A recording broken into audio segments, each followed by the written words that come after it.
السلام علیکم ورحمۃ اللہ وبرکاتہ۔ الحمد للہ رب العالمین، والصلاة والسلام علی اشرف الانبیاء والمرسلین وعلی آلہ الطیبین الطاہرین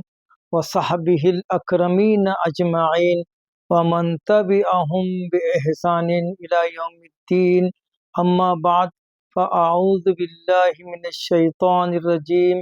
بسم اللہ الرحمن الرحیم۔ محمد رسول اللہ والذین معه اشداء علی الکفار رحماء بینہم تراہم رکعا سجدا یبتغون فضلا من اللہ ورضوانا سیماہم فی وجوہہم من اثر السجود۔ صدق اللہ العلی العظیم وصدق رسولہ النبی الأمی الکریم ونحن على ذلك لمن الشاہدین والشاکرین والحمد للہ رب العالمین۔ وقال رسول اللہ صلی اللہ علیہ وسلم ان اللہ تعالی اختار اصحابی علی النبی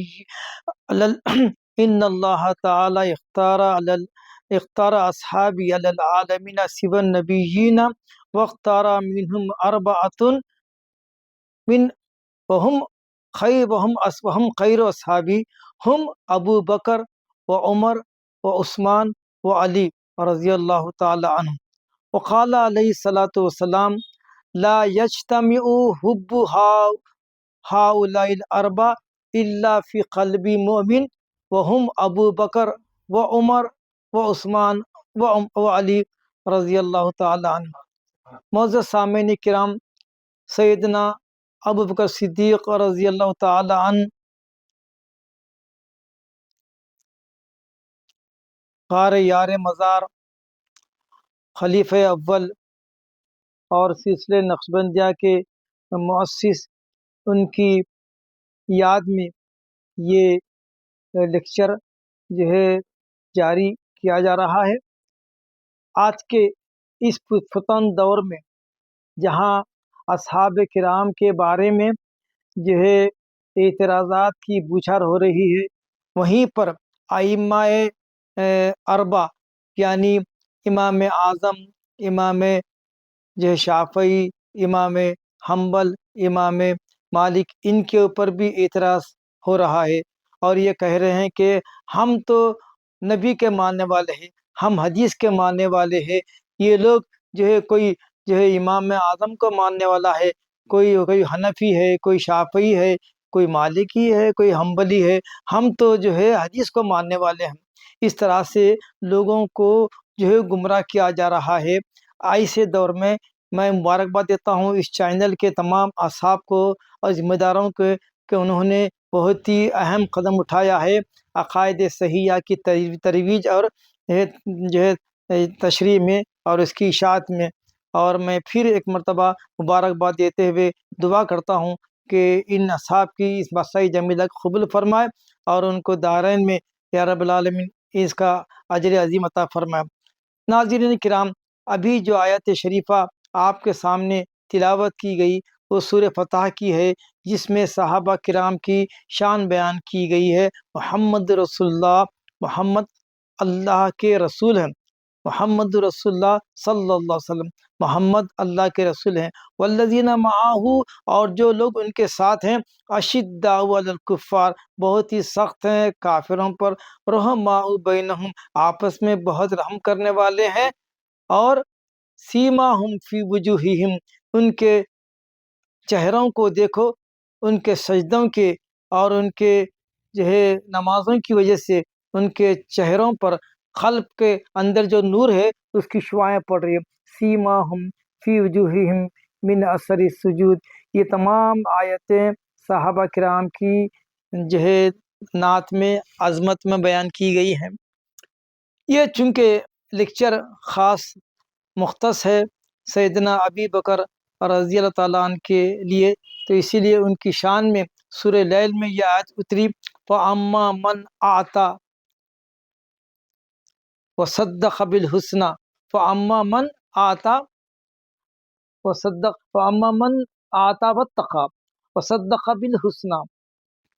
صدق اللہ العظیم۔ یہ آیت شریفہ جو ہے خاص حضرت ابو بکر صدیق رضی اللہ تعالیٰ عنہ کی شان میں اتری۔ تفسیر فتح القدیر میں علامہ شوکانی کا بھی یہ خیال ہے کہ یہ آیت حضرت ابو بکر صدیق کی شان میں نازل ہوئی، اور حضرات قدس میں حضرت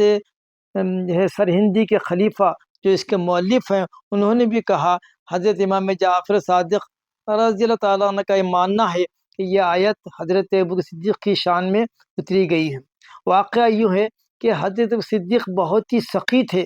بہت مالدار بھی تھے، اور ساتھ ساتھ انتہائی درجے کے سخی تھے۔ تو یہ آیت کے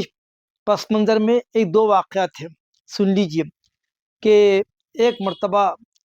سیدنا ابو بکر صدیق رضی اللہ تعالیٰ عنہ 80,000 جو ان کے پاس دینار تھے، اشرفیاں تھے، دینار تھے، سب کے سب جتنا مال تھا جملہ خرچ کر دیے، اور درویشی اختیار کر لیے، اور اس کے بعد ایک درویشانہ فقیرانہ لباس پہن لیے جس میں گنڈیاں بٹن نہیں تھے بلکہ کانٹے لگے ہوئے تھے۔ ایسے جو حالت میں آپ صلی اللہ علیہ وسلم کے دربار میں تشریف لائے۔ حضور صلی اللہ علیہ وسلم متعجب ہوئے، ابو بکر یہ کیا حال ہے؟ ابھی یہ گفتگو چل ہی رہی تھی، حضرت جبرائیل علیہ السلام بھی وہی جو درویشی لباس میں، وہی ابو بکر صدیق کا منو جو لباس تھا، ان کو بھی جو ہے کانٹے لگے ہوئے ہیں اور وہی درویشی لباس تھا۔ تو حضرت آپ صلی اللہ علیہ وسلم کا تعجب اور بھی بڑھ گیا، یہ کیا ماجرا ہے؟ تو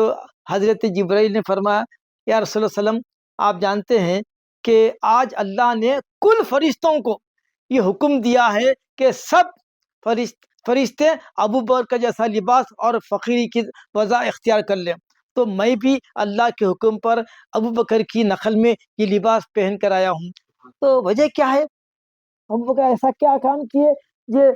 اللہ نے آپ کو سلام بھیجا ہے جبرائیل کے ذریعے، جبرائیل آ کے عرض کیے میں اس لباس میں آیا ہوں اس واسطے کہ اللہ تعالیٰ آپ کو جو ہے یہ فرما رہا ہے کہ جبرائیل کو جو ہے یہ ابو صدیق کو ہمارا سلام، ہمارا پیغام پہنچا دے۔ تو حضور فرمائے ابو بکر ایسا کیا عمل کیے؟ تو آپ اتنے باحیا تھے، کچھ نہیں فرمائے، سکوت فرمائے۔ جبرائیل نے فرمایا، سرکار معاملہ یہ ہے کہ آج ابو بکر صدیق اپنا سارا جو ہے کل سرمایہ اللہ کے راستے میں خرچ کر دیے، اور پھر 6 ایسے، بعض روایت میں 7 ہے، 6 ایسے صحابہ جو مکے کے مشرکین کے نرغے میں تھے، ان کو منہ بولے دام دے کے ان 6 کی جو ہے جان چھڑا لی، جس میں حضرت بلال بھی تھے۔ اس طرح سے یہ اللہ کو ایسا پسند آیا عمل کہ پورے فرشتوں کو حکم دیا کہ جاؤ یہ پیغام دو کہ کیا ابھی بھی اتنا خرچ کرنے کے بعد بھی کیا ابو بکر ہمارے سے خوش ہے؟ ہو سکتا ہے کہ وہ خود خرچ کر دیا مگر دل میں کچھ ایسا ہوگا۔ تو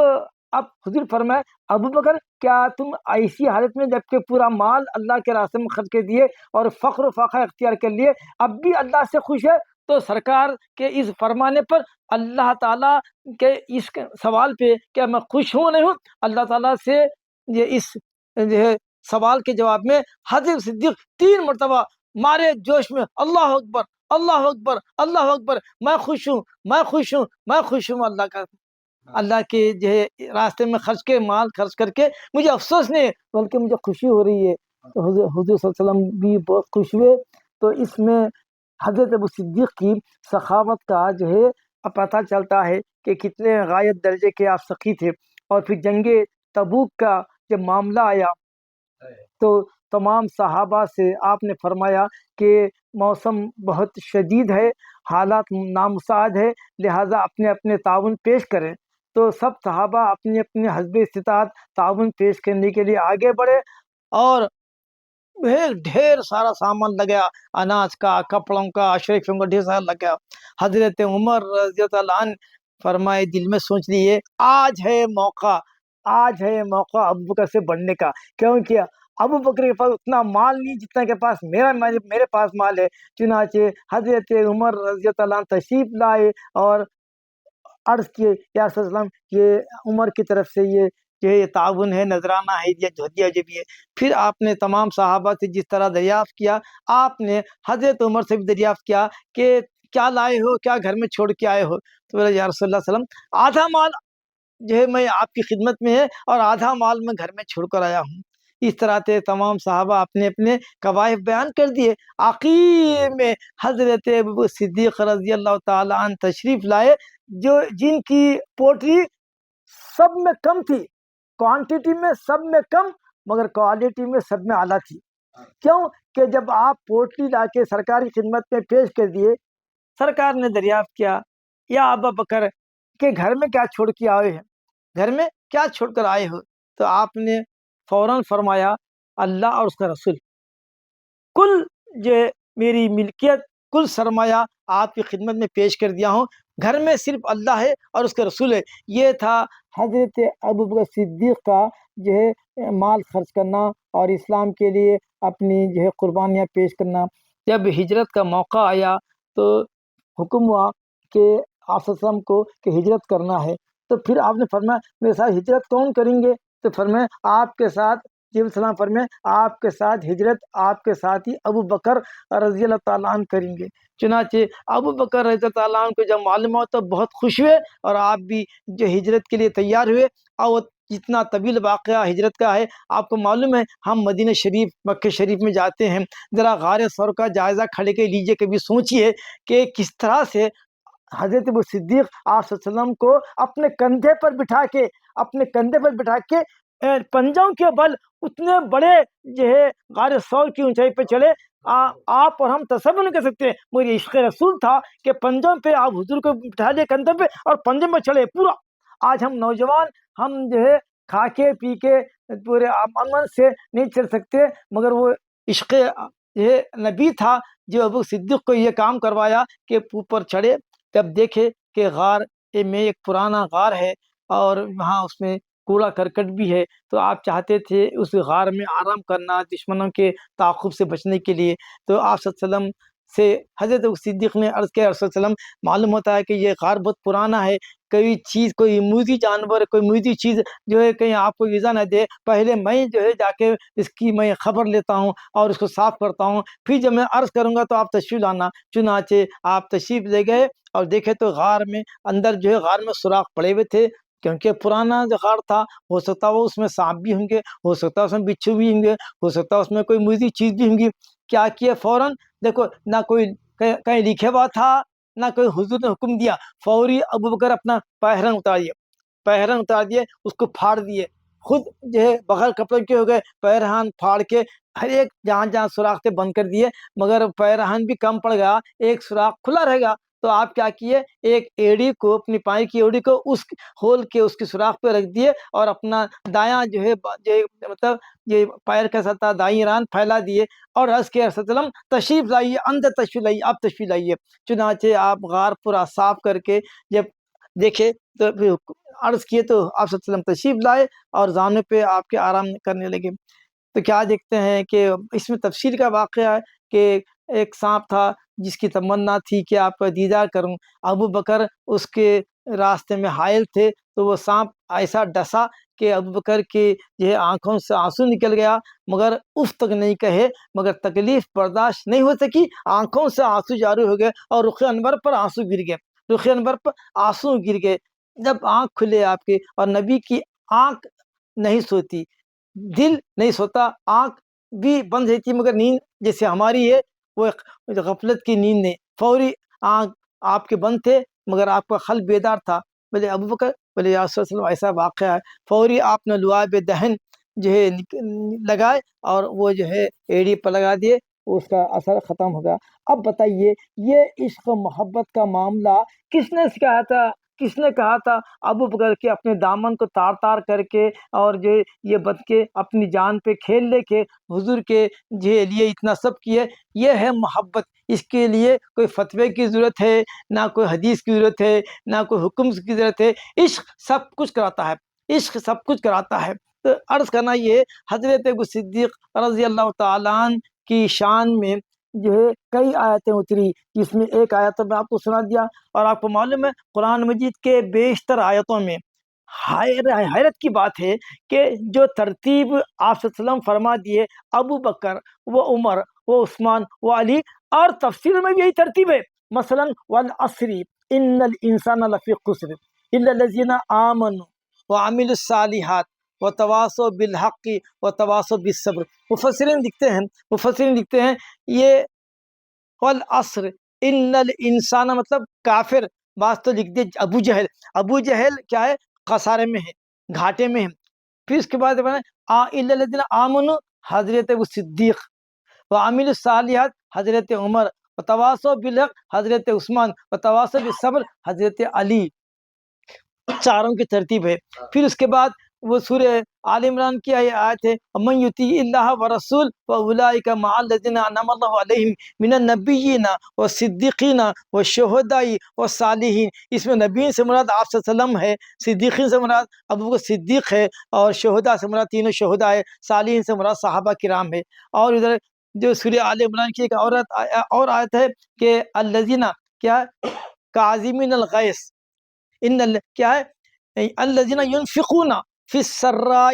والضراء والکاظمین الغیظ والعافین عن الناس واللہ یحب المحسنین. اس میں سرا و ذرا خوشی کی حالت میں اور غم کی حالت میں، چاہے وہ رات ہو کہ وہ دن ہو، کہ وہ مال خرچ کرتے ہیں. یہ حضرت بکر کی شان میں اتری آیت ہے. پھر اس کے بعد نمبر 2 پہ کیا والکاظمین الغیظ، یہ حضرت عمر کی شان میں جو غصے کو پی جاتے ہیں. والعافین عن الناس، لوگوں کو معاف کرنے والے، یہ حضرت عثمان کی شان میں ہے. واللہ یحب المحسنین، یہ حضرت علی کی شان میں ہے جو لوگوں کو درگزر کرتے تھے. ابن ملجم جو آپ کا قاتل تھا، اس کو جب پانی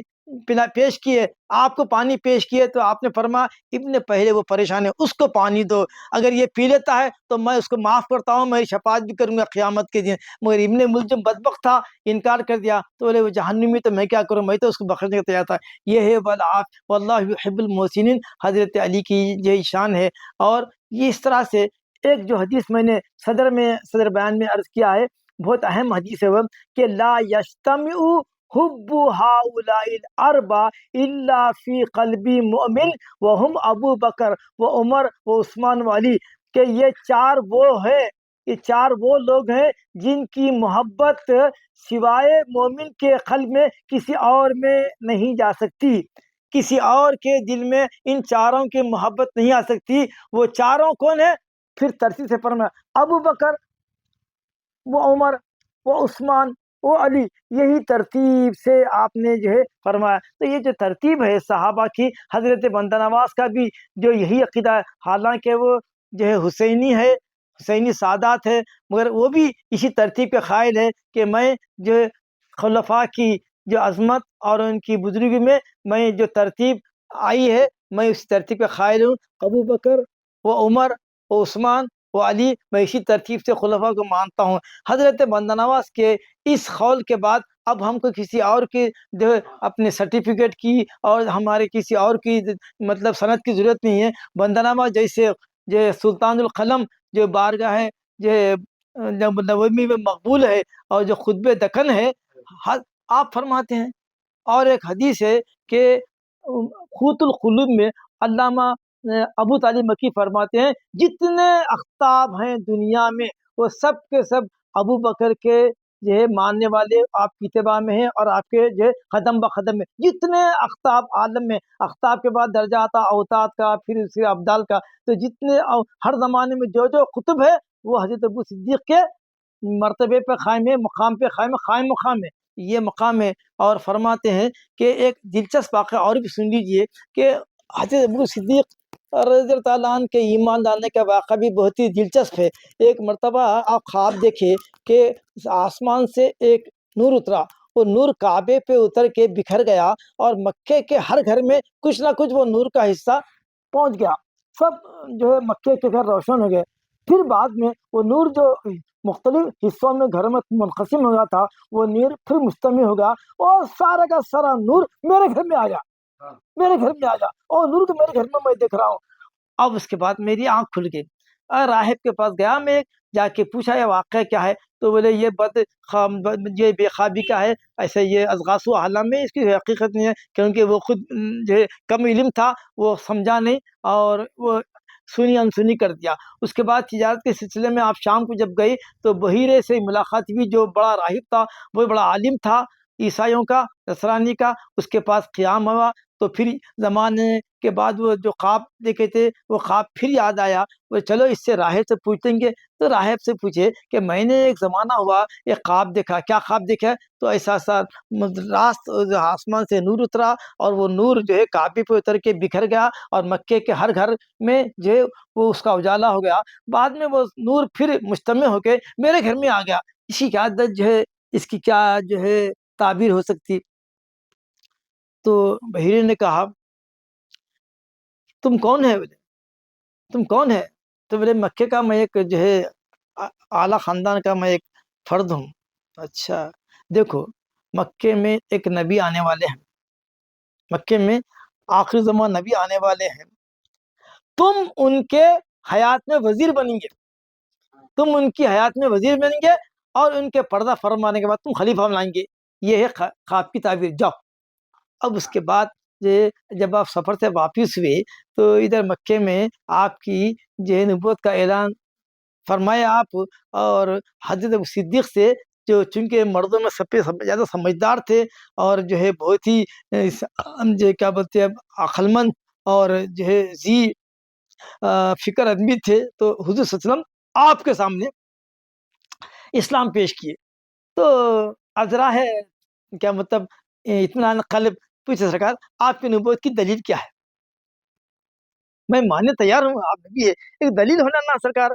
تو بولے وہی دلیل جو پہلے راہب کا خواب تھا، کہ جس نے کہا یہ بے خوابی ہے، بد خوابی ہے، یہ کوئی اضغاث و احلام میں یہ خواب ہے، اور دوسرا راہب سے جو پھر دوبارہ تم اپنے خواب کی تعبیر پوچھے، اس نے جو کہا کہ تم وزیر ہوں گے زندگی میں اور خلیفہ ہوں گے جو ہے ان کے وصال کے بعد۔ بولے سرکار آپ کو کون بتا سرکار یہ سارا علم؟ بولے جبرائیل بس کافی ہے۔ اشہد ان لا الہ الا اللہ و اشہد ان محمد عبدہ و رسولہ، اپنے ایمان کا اعلان کر دیے۔ اور روایت میں یہ بھی آیا ہے کہ حضرت ابو صدیق کی شان میں آپ فرماتے تھے میں نے ساروں کا احسان ادا کر دیا سوائے ابو بکر کے، کیونکہ اس کا احسان ان کا احسان اللہ تعالیٰ میری طرف سے قیامت میں جو ادا کرے گا۔ تو آپ کی یہ شان ہے۔ اور فرماتے ہیں او لو وزنا، اگر وزن کیا جائے تمام انس اور جن کے اعمال کو ایک پلڑے میں رکھ دیا جائے، اور ابو بکر کا ایمان ایک پلڑے میں رکھ دیا جائے، تو ابو بکر کے پلڑا جھک جائے گا، اور یہ تمام امتیں انسان اور جن کا پلڑا بھاری ہلکا ہو کے اڑ گا۔ یہ ہے حضرت ابو بکر کی شان میں۔ اور ایک حدیث شریف ہے، سرکار فرماتے ہیں عائشہ آؤ عائشہ میں تم بتاتا ہوں، معلوم تم کو ایک خبر دیتا ہوں کیا؟ بولے تمہارے ابا کا نام سورج کے قلب پہ لکھا ہوا ہے، تمہارے والد کا نام سورج کے قلب پہ لکھا ہوا ہے، روزانہ سورج آتا کعبے کے اوپر ٹھہر جاتا، آگے بڑھتا نہیں، جب کہتے ہیں بڑھ اس کے نام سے کہ جو نام تیرے قلب پہ لکھے ہوا ہے، تو پھر وہاں سے ایک فرشتہ ڈانٹتا سورج کو، روزانہ سورج مکے کے کعبے کے اوپر آتا، محاذ پہ رک جاتا، پھر اس کو بولتے بڑھ جا آگے اس نام سے جو تیرے قلب پہ لکھا ہے، تو پھر وہ سورج آگے بڑھتا ہے۔ یہ تمام روایتیں حضرات قدس کتاب ہے جو حضرت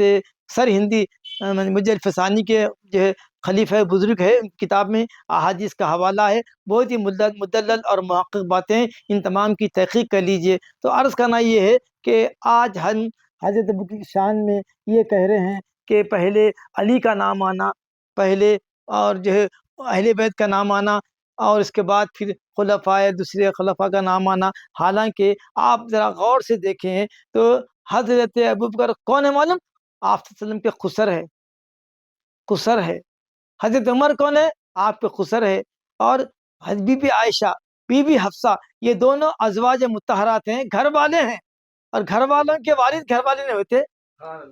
گھر والوں کے والد حضور کے خسر ہے، دونوں ابوبکر اور جو ہے عمر دونوں حضور کے خسر ہے، تو پھر ان کو نکال دیں گے اہل بیت سے؟ یقیناً ہم مانتے ہیں وہ حدیث کو بھی کہ جب آپ صلی اللہ علیہ وسلم تشریف فرما تھے، علی آئے تو کمبل میں جو ہے جگہ چھپا لیے، فاطمہ آئے تو بلا لیے، حسن آئے تو آپ فرمائے، حسن آئے تو اندر بلا لیے، فرمائیے میرے اہل بیت اطہار، کیوں کہ آپ لوگوں کا گھر الگ تھا، حضرت علی، حضرت فاطمہ، حضرت حسن، حضرت حسین دوسرے گھر میں تھے۔ کہیں یہ نہیں سمجھنا کہ آپ صلی اللہ علیہ وسلم کے ازواج مطہرات ہیں وہی ازواج ہیں، وہی اہل بیت ہیں، اور جو باہر والے ہیں وہ اہل بیت نہیں ہیں، ان کو سمجھانے کے لیے نہیں نہیں، علی، فاطمہ، حسن، حسین یہ میرے گھر کے لوگ ہیں، یہ میرے گھر کے لوگ ہیں۔ تو جب یہ اہل بیت کی تعریف آ رہی تو ایک حدیث تو یقیناً یہ بھی صحیح ہے، اور یہ حدیث یہ سورہ احزاب کی آیت ہیں کہ جس میں پہلے ازواج مطہرات کا ذکر ہے، اس کے بعد انما یرید اللہ لیذھب عنکم الرجس اہل البیت بعد میں آیا، اس کے اوپر جو ذکر ہے وہ کس کا ہے؟ اہل بیت اطہار کا ہے، وہ ساری ازواج مطہرات کا ہے۔ اور حضرات شیخن اگر آپ کے خسر ہیں، اگر آپ کے گھر والے نہیں تو کون ہے؟ حضرت سلمان فارسی، فارس کے رہنے والے، حضور فرما رہے ہیں سلمان منا اہل البیت، سلمان ہمارے گھر والے ہیں، ہمارے اہل بیت سے۔ جب سلمان اہل بیت سے ہو سکتے ہیں، نہ آپ کو کوئی لڑکی بیاہ کرے، نہ آپ کے کوئی اہل بیت سے کوئی آپ کا رشتہ ہے، محض محبت میں سلمان فارسی سفر کی ضرورتیں برداشت کرتے ہوئے عیسائیوں کا، یہودیوں کے، سب کے جو عبادت خانے میں ہوتے ہوئے جب یہاں آئے تو سرکار کو اتنی زیادہ پسند آئے گی، سلمان منا اہل البیت، سلمان ہمارے اہل بیت سے۔ تو ابو بکر صدیق و عمر، حضور فرماتے ہیں کہ میرے دو وزیر آسمانوں میں ہے، میرے دو وزیر زمین پہ، دو وزیر جو آسمان میں ہے وہ ہے جبرائیل اور میکائیل، دو وزیر میرے جو زمین پہ ہیں وہ ابو بکر ہیں اور عمر ہیں۔ تو جن کے 4 وزیر ہوتے ہیں تو معلوم ہوا کہ 2 وزیر ہیں آسمانوں میں، تو آسمانوں میں بھی آپ کی بادشاہت ہے، 2 وزیر زمین میں ہے تو مطلب آپ کی بادشاہت زمین میں بھی ہے، آسمان میں بھی ہے، عرش پہ بھی ہے، فرش پہ بھی ہے، سب جگہ آپ کی حکم ہے۔ اللہ خالق ہے، آپ کے تصرف میں یہ دے دیا ہے کہ آپ قاسم الارزاق ہے، قاسم القاب ہے، قاسم المناصب ہے، قاسم الخلافت ہے، سب آپ کے ہاتھ میں اللہ نے دے دیا ہے۔ ہمارا نبی مختار نبی ہے، نبی مختار کے ہم امتی ہیں، جس کے ثبوت میں یہ ہے کہ حضرت جو ہے ابھی ربیعہ، حضرت ربیعہ ایک مرتبہ جو ہے تہجد کے لیے اٹھے حسب عادت اور وضو کرا رہے تھے، رحمت جوش میں آئی اور پوچھے سل ربیعہ تو تا، سل ربیعہ تو تا، مانگو ربیعہ کیا مانگتے، آج میں دینے تیار ہوں۔ کچھ بھی پوچھ سکتے ہیں ربیعہ کچھ پوچھ سکتے، ربیعہ بھی مگر ایسے عقلمند صحابی تھے، کچھ نہیں پوچھے، کچھ نہیں سر اسألک مرافقتک فی الجنہ، سرکار جیسے یہاں میں آپ کی خدمت میں ہوں، میں چاہتا ہوں جنت میں بھی میں آپ کی خدمت میں رہوں۔ تو بولے آئینی علی کثرت، آئینی جو ہے آئینی بکثرت سجود ہے، آئینی بکثرت سجود، تم سجدوں کی کثرت سے میری مدد کرو، کیونکہ آپ یہ نہیں فرمائیں کہ میں تو اوپر ہوں گا اور تم نیچے ہوں گے، تمہاری ہماری مرافقت کیسی، یہ نہیں فرمائے، بولے تم نے بہت بھاری چیز مانگ لی ہے، اب اس کے اہل بھی بن جاؤ، اس کے شکرانے میں یہ تو تم کو مل گیا، اس کے شکرانے میں تم کثرت تم سجدوں کی جو کثرت کرو تاکہ شکرانہ ہو جائے اس نعمت کا۔ تو عرض کرنا یہ ہے حضرت ابو صدیق رضی اللہ تعالیٰ عنہ کی بہت بڑی شان ہے۔ آپ ایسے وقت میں جب کہ آپ پردہ فرما لیے تھے، ایک قبیلہ سب نماز پڑھ رہا ہے، کلمہ کر رہا ہے، حج کا اخراج کر رہا ہے، مگر زکوٰۃ کا انکار کر دیے، حضرت صدیق آپ کے خلاف جہاد کا اعلان کرے، صحابہ بولے کہ جو کلمہ گو ہے ان کے خلاف جہاد کا اعلان کریں، بولے جو فرض کا انکار کرے گا میں اس کے خلاف جہاد کا اعلان کرتا ہوں۔ چنانچہ آپ نے ان کے خلاف جہاد کا اعلان کیا، ایک روایت میں 70 صحابہ جو ہے شہید ہوئے، جو سب کے سب قرہ تھے، حافظ قرآن تھے، ایک روایت میں 700 جو صحابہ جو اس میں کام آ گئے، مگر وہ صدیق نے اس کو جاری فرما دیا۔ وہ جو فتنہ اٹھ رہا تھا کہ انکار زکوٰۃ کا، حضرت صدیق کی جو فراست سے وہ فتنہ رک گیا۔ اور پھر ایک مرتبہ جب حضرت ابو صدیق رضی اللہ تعالیٰ عنہ جب مسئلہ ہوا کہ جب قرہ کی ایک بڑی تعداد شہید ہو گئی، تو آپ کے سامنے حضرت عمر تجویز پیش کیے کہ یا خلیفۃ المومنین، اگر یہی حاشر ہوا تو قرآن اٹھ جائیں گا لوگوں کے، 70 یا 700 صحابہ شہید ہو گئے، اب قرآن کی حفاظت کیسی، ہم اس کو ایک کتابی شکل میں دے لیں گے۔ تو آپ تردد فرمائے، یہ کیسا کام، جو کام رسول اللہ علیہ وسلم نہیں کیے میں کیسا کیوں؟ پھر صحابہ کی جماعت ہوئی، جو ہے کمیٹی بنائے، اس کے ذمے کام دے دیے، اور اس کے بعد حضرت صدیق کی صدارت میں، آپ کے جو ہے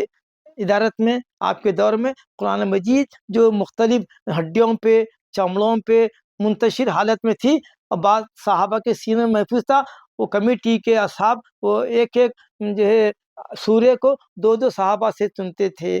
2 صحابہ اگر ایک سورے کو منوان پڑھ دیے تو پھر وہ جو ہے اس کو کتاب میں لکھ لیتے تھے۔ اس طرح سے حضرت ابو صدیق کی کے دور میں اگرچہ کہ آپ کا دور 2 سال 4 مہینے، بعض کہتے ہیں 2.5 سال رہا، مگر اس چھوٹے سے عرصے میں آپ نے سب سے بڑا جو کام کیا وہ فتنہ زکوٰۃ کو ختم کر دیا، اور مسلمہ بن کذاب کے فتنے جھوٹے نبوت کے دعوے کو ختم کر دیا، اور قرآن مجید کو اجرا کر دیا۔ تو جامع حضرت عثمان کو کہتے ہیں جامع القرآن۔ آپ کیا کیے معلوم، جب سلطنت اسلامیہ کے حدود بڑھ گئے تو لوگ جو ہے آپ غلط قرآن پڑھنے لگے، تو حضرت عثمان غنی کیا کرے، وہ نسخہ جو حضور کے زمانے میں جو جمع ہوا تھا، حضرت ابو صدیق اس کو جمع کر لیے تھے، اور یہ نسخہ جو کتاب کی شکل میں آ گیا تھا، حضرت حفصہ جو آپ حضرت عمر کی صاحبزادی تھے ان کے بعد رکھے ہوا تھا، حضرت حفصہ کے پاس سے قرآن لے کر حضرت عثمان نے اس کی نقل کر کے سلطنت اسلام میں جو نئے فتوحات ہوئے تھے وہاں بھیج دیے۔ اس طرح سے وہ قرآن مجید کی قراءت کا جو مسئلہ ہو رہا تھا، جو غلطی ہو رہی تھی، وہ اس کی طباعت میں اس کی جو ہے تصحیح کر دی، اسی لیے حضرت کو جامع القرآن کہتے ہیں۔ مگر اصل جامع القرآن حضرت وہ صدیق ہے، آپ کے حکم پر، آپ کی تجویز کردہ کمیٹی پر، آپ کی مقررہ کمیٹی کے تحت وہ قرآن ایک جا جمع ہوا، اور وہ بھی اہتمام سے کہ ہر سورے کو 2 صحابہ جو سناتے گئے، تب جا کے وہ کتابی شکل اختیار کیا۔ یہ ایک بڑا اور کارنامہ سید عثمان کا یہ ہے کہ آپ نے قرآن مجید کو یکجا کر دیا، اور پھر آپ کے ہاتھ پہ جو انصار اور مہاجرین سب بیعت لائے، اور حضرت علی اور حضرت عمر، حضرت عثمان سب آپ کی خلافت پر خوش تھے، کسی کو اعتراض نہیں تھا۔ اور اعتراض تو یہ بعد والوں کا ہے، جتنے بھی آیتیں آپ اٹھا کے دیکھیے اشارے ہے اس میں، آپ صلی اللہ علیہ وسلم کا آخری وقت ہے، آپ تشریف لے آ رہے ہیں، تو امامت کا حکم کس کو دیے؟ حضرت ابوبکر دی کہ حضرت ابوبکر سے کہو کہ امامت کریں۔ عائشہ فرمایا سرکار وہ جو رقیق القلب ہے، آپ کے مقام پہ نہیں ٹھہر سکتے، وہ آہ بکا کا شکار ہو جائیں گے، نماز نہیں پڑھ سکیں گے، بولے میرا حکم ہے ان کو، تو حضور کے حکم پر حضرت صدیق امامت کے لیے ٹھہرے۔ مگر پھر جب حضور کی صحابہ کے سہارے سے جب آنے لگے تو حضرت صدیق رضی اللہ تعالیٰ عنہ پیچھے ہٹنے کی کوشش کرتے، حکم ہوا ٹھہرو وہیں رہو۔ تو حضرت ابوبکر صدیق کو یہ اعزاز ہے کہ آپ صلی اللہ علیہ وسلم کے حین حیات آپ نے امامت فرمائی صحابہ کی، تو اس طرح سے پہلے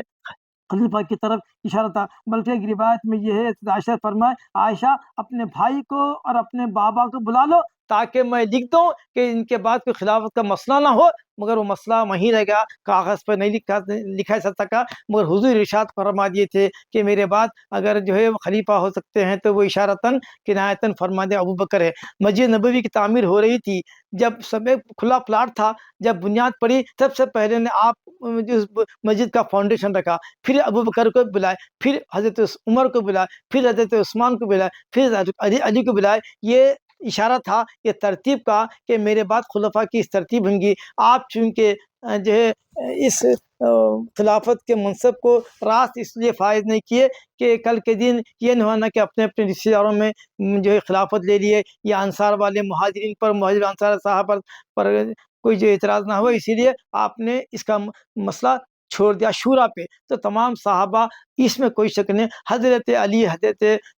عباس وغیرہ آپ صلی اللہ علیہ وسلم کے آخری سفر کی تیاریاں کر رہے تھے، تو آپ جب اعلان بیعت فرمائے، اعلان خلافت فرمائے، تو یہ حضرات چونکہ آپ صلی اللہ علیہ وسلم کے آخری سفر کی تیاری میں تھے، اسی لیے اول وقت جو ہے بیعت نہیں کر سکے اول مرحلے میں، مگر بعد میں حضرت علی جیسے چاہتے تو ممبر پر ٹھہر کے اپنی خلافت کا اعلان کر سکتے تھے، اہل بیت تھے، اور شیر جو ہے کیا بولتے ہیں آپ، خدا تھے، اور سب کچھ تھے، فاتح بدر تھے، فاتح خیبر تھے، کیا نہیں کر سکتے تھے آپ؟ مگر آپ نے حرف شکایت بھی نہیں کی، اور عذر بیان کیا کہ میں آخر سفر میں مصروف ہونے کی وجہ سے میں بیت میں تاخیر ہوئی۔ پھر اس کے بعد آپ نے خوشی سے آپ کی بیت کا اظہار کرا، اور آپ کی کھل کے تائید بھی کی۔ حضرات گرامی، کہنے کا مطلب یہ ہے کہ آج ہمارے معاشرے میں، ہمارے جو ہے اس شہر میں جو باتیں جو گھوم رہی ہیں، وائرل ہو رہی ہیں کہ یہ حضرت صدیق کی، حضرت عمر کی شان میں جو ہے انڈائریکٹلی گستاخی ہو رہی ہے، بلکہ ایک صاحب تو اتنا کہہ دیے کہ یہ تو ہماری شرافت ہے کہ ہم ابو بکر کو پہلا خلیفہ مان رہے ہیں۔ اب دیکھیے صاحب، یہاں تک بات آ گئی، حالانکہ حضرات شیخن عمر، حضرت عمر، حضرت عثمان غنی، حضرت علی جیسے صحابہ آپ کی بیعت کریں، اور آپ اٹھا کے دیکھیں ان کے اقوال میں، ان کے اشاروں میں کہیں بھی آپ کی خلافت پر کہیں بھی اعتراض نہیں ہے۔ مگر آج کے لوگ کہہ رہے ہیں کہ یہ ہماری شرافت ہے کہ ہم ابو بکر کو اپنا پہلا خلیفہ مانتے ہیں، ہم تو اولاد علی۔ میں عرض کرتا ہوں کہ ایک حدیث یہ بھی ہے کہ حضور صلی اللہ علیہ وسلم فرمائے کہ ابو بکر میرے دوست ہیں، عمر میرے مشیر ہیں، عثمان میرے حبیب ہیں، اور علی میرے نور سے ہیں، میں اور علی ایک نور سے ہوں۔ جب فضیلت کی بات آئی تو ہم یہ مانتے ہیں کہ حضور فرماتے ہیں میں اور علی ایک چیز سے، علی میرے بھائی ہے۔ جب تبوک کو جا رہے تھے سب، تو حضور نے فرمایا کہ علی تم ٹھہرنا مدینے میں، تو آپ نے فرمایا علیہ السلام میرے کو عورتوں کی بوڑھوں کی نگرانی کے لیے، تو بولے میرا چھوڑنا ایسا ہی جیسا کہ موسیٰ نے ہارون کو چھوڑ کے گیا تھا ویسا ہے، تم میرے بھائی ہے، میں تمہاری میری اجتماع میں، میری خلافت میں نیامت ہے، تم نگرانی کرو۔ تو مطلب بولنے کا یہ ہے جب فضائل کی بات آتی تو الگ بات ہے۔ یقیناً حضرت علی کرم اللہ وجہ کی شان میں یہ بھی آپ چلتے چلتے سن لیجئے کہ قرآن مجید کا سب سے زیادہ علم حضرت علی کو تھا۔ آپ فرماتے ہیں مجھ سے پوچھو کون سی آیت کہاں اتری، کب اتری، اس کا شان نزول کیا ہے، میں بتاتا ہوں۔ اور فرماتے ہیں اگر میں سورہ فاتحہ کی تفسیر لکھنے بیٹھوں 70 اونٹ کتابیں پڑھ دوں گا تب بھی سورہ فاتحہ کی تفسیر کا حق ادا نہیں ہو سکتا۔ اور فرماتے ہیں کہ انا مدینہ علم و علی بابیہ، میں علم کا شہر ہوں اور علی دروازے ہیں، مطلب میرے شہر میں آنا ہے تو علی کے دروازے سے، علی کی وساطت سے آنا پڑے گا۔ یہ ساری باتیں اس بات کی دلیل ہے کہ حضرت علی کا مقام اپنی جگہ مسلم ہے کہ وہ گھر والے ہیں، اور آپ صلی اللہ علیہ وسلم کے شہزادی کے آپ خاوند ہیں، حضرات حسن کے والد ہیں، حضور کے داماد ہیں، اور سب سے پہلے نوجوانوں میں ایمان لانے والے حضرت علی کرم اللہ وجہ ہے۔ آپ دیکھیے سب کو ہم کہتے ہیں رضی اللہ عنہ، رضی اللہ عنہ، رضی اللہ عنہ، مگر جب معاملہ آتا ہے کہتے ہیں کرم اللہ وجہ۔ کیوں؟ آپ کی جب ولادت ہوئی مکہ میں جو ہے خانہ کعبہ میں، تو آپ آنکھیں نہ کھولے، جب آپ تشریف لے گئے، جب پکارا، آپ جب اپنے آواز دی تو سب سے پہلے حضرت علی نے حضور کے چہرے انور کو دیکھا، تو اسی لیے آپ کا چہرہ مکرم ہوگا، معزز ہوگا۔ آپ کے چہرے کا جو رنگ بدل گیا، آپ کے چہرے رخ انور کو جب دیکھے تو آپ بھی مکرم ہو گئے، آپ کا چہرہ بھی جو کرامت والا ہوگا، اسی لیے آپ کو کہتے ہیں علی کرم اللہ وجہ۔ تو حضرات گرامی، ہماری جو ترتیب ہے اہل سنت و جماعت کا جو عقیدہ ہے، جو ترتیب ہے، ہم حق پہ ہے، یہی ترتیب مسلمہ ہے تمام ائمہ اربعہ کے پاس، تمام اولیاء کے پاس، تمام اصفیاء کے پاس یہی ترتیب ہے۔ ابو بکر و عمر و عثمان و علی رضی اللہ تعالیٰ عنہ، ہم کو چاہیے کہ یہ مسلم جو عقیدہ ہے اس کے اوپر جو اعتراض نہ کریں، اس عقیدے کو مضبوطی سے تھامیں اور پڑھیں، غور سے پڑھیں کہ حضرت بکر کی شان کیا ہے، حضرت عمر کی شان کیا ہے، حضرت عثمان کی شان کیا ہے، حضرت علی کی شان کیا ہے، ہر ایک کی شان نرالی ہے۔ تو یہ سب فیضان چشم نبوت ہے، اور کیا ہے، حضور کی چشم رعایت سے ابو بکر بنے، عمر بنے، عثمان بنے، علی بنے۔ تو ہم کو چاہیے کہ حضور کی محبت میں ہم ان چاروں صحابہ کی، چاروں خلفاء کی محبت کریں، کسی سے کوئی اعراض نہ کریں اور کسی کی محبت پر اعتراض نہ کریں۔ اور اس حدیث میں لا تسبوا اصحابی، میرے اصحاب کو تم برا بھلا مت کہو، کیونکہ وہ اللہ کے خوف سے ایمان لائے اور بعد والے تلوار کے خوف سے ایمان لائے۔ تو ان کا مرتبہ اگر وہ احد کا پہاڑ بھی آج تم خرچ کریں گے تو ان کے ایک سا کے برابر نہیں ہوتا۔ میرے صحابہ کا جو ایک سا ہے تم اس کے مقابلے اگر احد کا پہاڑ بھی خرچ کرے تو تم ان کے مساوی نہیں ہو سکتے۔ تو صحابی کے درجے پہ کوئی بڑے سے بڑا ولی کیوں نہ ہو، قطب کیوں نہ ہو، صحابی کے درجے کو نہیں پہنچ سکتا۔ اسی لیے صحابہ کی تعظیم اور عظمت ایک ہاتھ میں ہے، اہل بیت کی اطہار کی محبت اور عظمت دوسرے ہاتھ میں۔ ہم دونوں کو ہم لے چلتے ہیں کہ صحابہ کی تعظیم بھی کرنا، محبت بھی کرنا، اور اہل بیت اطہار سے محبت بھی کرنا، یہ اہل سنت کا عقیدہ ہے۔ آج کے اس پرفتن دور میں اس قسم کے جو مطلب سیریز جو چلا رہے ہیں ہمارے نوجوان، ماشاء اللہ یہ علماء ہے، یہ اللہ تعالیٰ ان کو اس کام کے لیے چن لیا ہے۔ اللہ تعالیٰ سے دعا ہے کہ اللہ تعالیٰ ہم کو مرتے دم تک جو ہے صحیح عقیدے پہ قائم رکھے۔ اللہم ارنا الحق حقا وارزقنا اتباعہ۔ وارنا الباطل باطلا وارزقنا اجتنابا اللهم اهدنا الصراط المستقيم صراط الذين انعمت عليهم من النبيين والصديقين والشهداء والصالحين وحسن اولئك رفيقا وصلى الله تعالى على خير خلقه ونور عرشه سيدنا محمد وعلى اله وصحبه اجمعين الحمد لله رب العالمين.